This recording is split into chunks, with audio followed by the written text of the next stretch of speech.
Hello दोस्तों, तो स्वागत है आपका हमारे यूट्यूब चैनल कविंदर भैया पर। तो आइए आज हम देखेंगे कक्षा 6 महान व्यक्तित्व, इसके पाठ 17 को देखेंगे। देखिए, हम इस वीडियो में पाठ के सारांश को देखेंगे, ठीक है ना। देखिए, पाठ का नाम है कबीर और उनके गुरु रामानंद। चलिए देखते हैं, पहले कबीर जी के बारे में जानेंगे। कबीर ने मानव मात्र को ही सही मार्ग पर चलने की प्रेरणा दी है। जो कबीर जी थे वो मानव मात्र को सही मार्ग पर चलने की प्रेरणा दिए हैं, ठीक ना।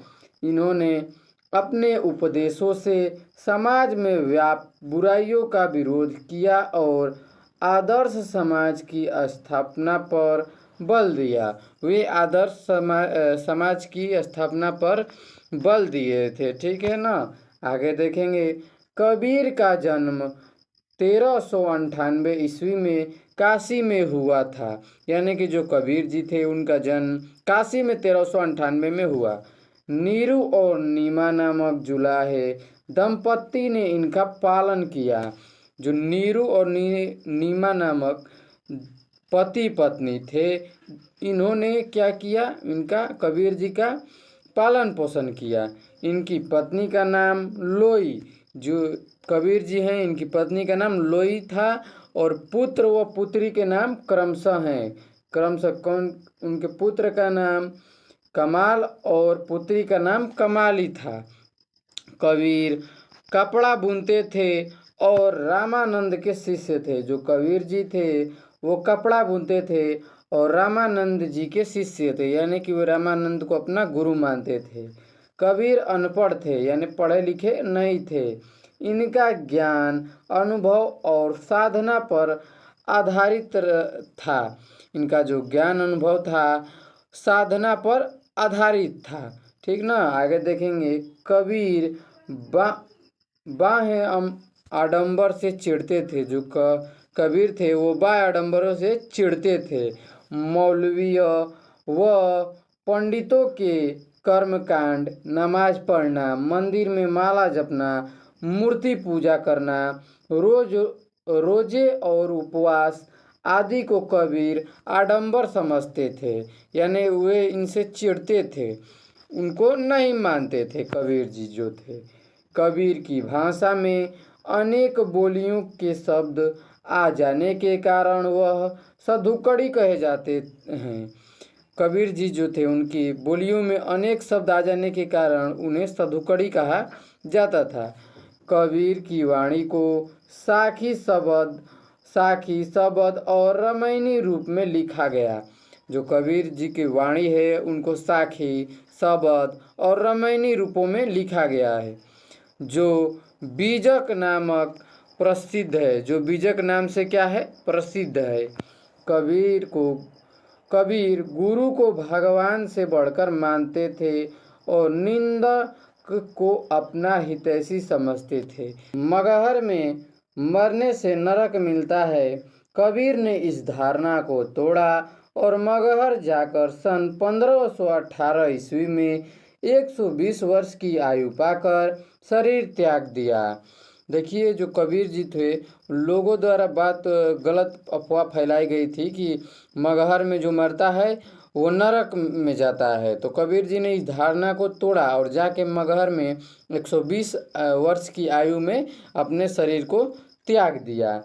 कबीर की वाणी मानवीय एकता का रास्ता दिखाने में सक्षम है। जो कबीर की वाणी है वो मानवीय एकता को दिखाने में सक्षम है।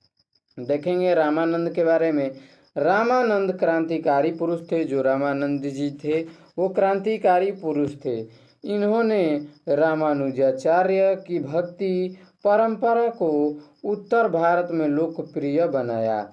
जो रामानंद जी हैं रामानुजाचार्य की भक्ति परंपरा को उत्तर भारत में लोकप्रिय बनाया था, तथा रामावत संप्रदाय का गठन कर राम मंत्र का प्रचार किया, ठीक है ना। आगे देखेंगे, रामानंद का जन्म प्रयाग में हुआ। जो रामानंद जी थे उनका जन्म प्रयाग में हुआ। इनकी माता का नाम सुशीला और पिता का नाम पुण्य दमन था। जो इनकी माता थी उनका नाम सुशीला और पिताजी जो थे उनका नाम पुण्य दमन था। इनके धार्मिक संस्कारों के कारण रामानंद बचपन से पूजा पाठ में रुचि लेने लगे। यानी कि इनके जो धार्मिक संस्कार थे उनके अनुसार रामानंद जी जो थे वो पूजा पाठ में रुचि लेने लगे, यानी उनका मन वो पूजा पाठ की तरफ आकर्षित होने लगा। ये मेधावी बालक थे। प्रयाग में आरंभिक शिक्षा के बाद इन्होंने काशी जाकर धर्मशास्त्रों का ज्ञान प्राप्त किया। यानी कि प्रयाग में आरंभिक शिक्षा प्राप्त करने के बाद काशी में जाकर धर्मशास्त्रों का ज्ञान प्राप्त किया।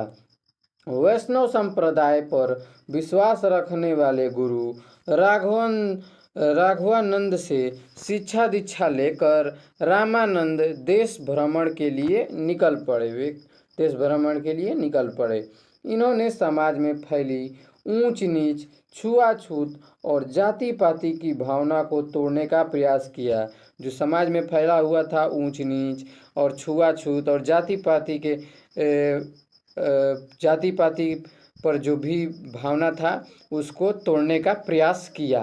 रामानंद ने नए मार्ग और नए दर्शन की शुरुआत की। जो रामानंद जी थे उन्होंने नए मार्ग और नए दर्शन यानी कि भक्ति मार्ग की तरफ शुरुआत किया, भक्ति मार्ग की ओर चले। उसे अधिक उदार और समतामूलक बनाया। भक्ति के द्वार धनी निर्धन, नारी पुरुष, अछूत ब्राह्मण सभी के लिए खोल दिए। जो भक्ति का द्वार था उन्होंने सबके लिए खोल दिया। जो भी हो, धनी हो, निर्धन हो, नारी हो या पुरुष हो, अछूत हो, ब्राह्मण हो, सभी के लिए वो खोल दिए भक्ति का द्वार। रामानंद के 12 प्रमुख शिष्य थे। रामानंद जी जो थे उनके 12 प्रमुख शिष्य थे, जिनमें अनंतानंद, कबीर, रैदास, धन्ना, नरहरि, पीपा, भावनानंद, पद्मावती और सुरसुर के नाम भी शामिल हैं। आगे देखेंगे। रामानंद के विचार और उपदेश ने 2 धार्मिक मतों को जन्म दिया, रूढ़िवादी और प्रगतिवादी। प्रगतिवादी सिद्धांत हिंदू मुसलमान सभी को मान्य थे।